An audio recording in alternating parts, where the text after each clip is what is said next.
श्री स्वामी समर्थ. आजची सफर आहे आपल्या ओझर लेण्याद्रीच्या बाप्पांची. चला तर आम्ही आमचे कुटुंब मित्रासमवेत निघालेलो आहे ओझरला. प्रथमतः तर दुतर्फा ही खेळण्याची दुकाने आहेत. लहान मुलांसाठी खूप छान अशी खेळणी आहेत इथे. तर प्रसादालय पुढे मंडपात गेल्याच्या नंतर दुतर्फा आहेत आपले दुकाने इथे. तर खूप असं सुंदर असं ओझरचं बनवलेलं आहे. तर शिलालेख आहेत आपले एंट्री करताना इथे आपल्या मंदिरामध्ये. तर चला तर आपण दर्शन घेऊन प्रथम पायरीच्या आतमध्ये बाप्पाचे पण दर्शन करूया. आपल्या ओझरच्या विघ्नहर्त्याचे आपल्याला दर्शन घेतलेले आहे. तो अष्टविनायकपैकी 7वा गणपती आहे. तर आपण जाण्यासाठी नारायणगाववरनं आपल्याला फाटा फुटतो तिथे ओझरला जाण्यासाठी. तसेच पुढे जाण्यासाठी क्षेत्र विघ्नहर्ता क्षेत्र ओझर. तर कसा शिलालेख आहे. तर ओझरचं दर्शन घेतल्यानंतर आपली गाडी निघालेली आहे लेण्याद्रीकडे.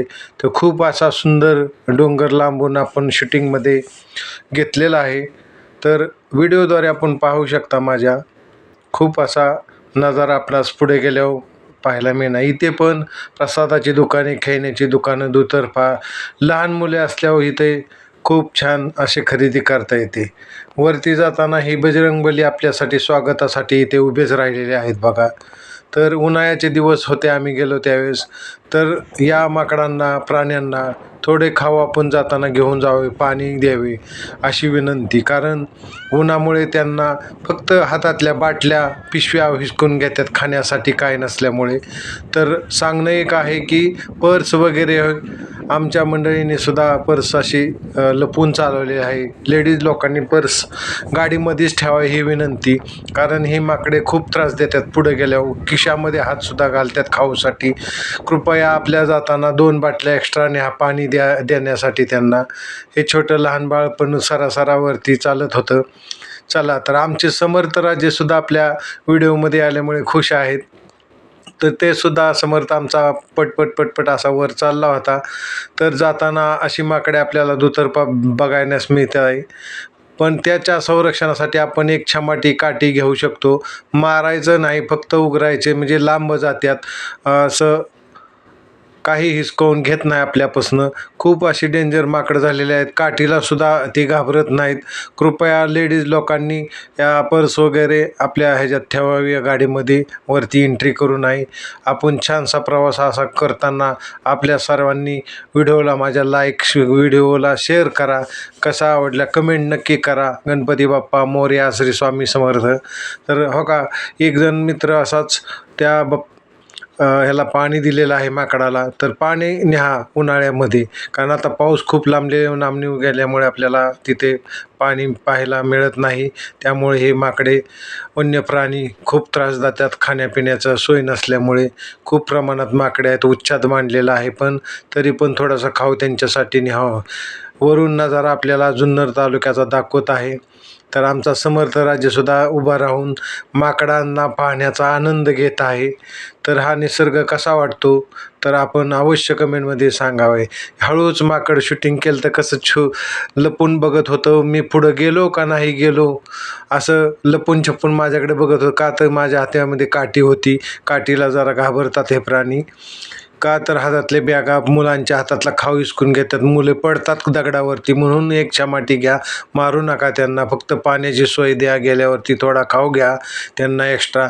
जाताना आपल्या लहान मुलांच्या हातात काही कुरकुरे वगैरे असे पुढे देऊ नका. कारण ते हातात येतात, मुलं गडबडतात, पडतात दगडावरती, लागण्याची भीती असते. तर हे स्थापत्यकलेचा एक नमुना आहे. लेण्या आहेत त्याच्यामध्ये आपले लेण्याद्रीचा गिरिजात्मक स्थायिक आहेत बघा. अष्टविनायकापैकी 8वा गणपती म्हणून इथे नमलं जातं. चला तर इथे पण आपल्याला बजरंगबली लहान स्वरूपात आहेतच एंट्रीला. चला तर आपण आतमध्ये कसं गाभारा आहे त्या काळात सभागत असल्यागत आहे. तर इथे आपले गिरिजात्मकचं दर्शन घेतल्यानंतर ओझर लेण्याद्रीचा पहा. आपल्या व्हिडिओद्वारे संपूर्ण दर्शन घेतलेल्या आमच्या समर्थांनी थोडी दक्षिणा आणि बेलफुले हार तिथे वाहिलेले आहेत. फुले, जास्वंदीची फुले वाहिलेली आहेत. नमस्कार करून आम्ही बाहेर आलो. अजून एकदा जुन्नर तालुक्याचा नजारा इकडे दाखवत आहे. समोर आहे तो आपला शिवनेरी किल्ला दिसत आहे तिकडून. तर पहा, खूप आनंददायी वातावरणात आमची ट्रिप साजरी झाली. हे स्थापत्यकलेचा जुना पौराणिक. तर पहा कसा नजारा वाटतो आजच्या व्हिडिओमध्ये, तर अवश्य सांगा. तर ह्या लेण्या खूप वर्षापूर्वी आपल्या इतिहासाची साक्ष देतात. गोल घुमटागत इथे आकार आहे, सांगता येणार नाही, कारण इतिहासकारांनी त्याला वेगळंच नाव दिलेलं आहे. आपल्या इथपर्यंत अभ्यास नाही, पण आपल्या व्हिडिओद्वारे आपल्या प्रेक्षकांसाठी मी दाखवत आहे स्थापत्यकलेचा नमुना पौराणिक कशा असतात ते. पहा, आपल्या व्हिडिओला नक्कीच लाईक करा, शेअर करा, सबस्क्राईब करायला विसरू नका.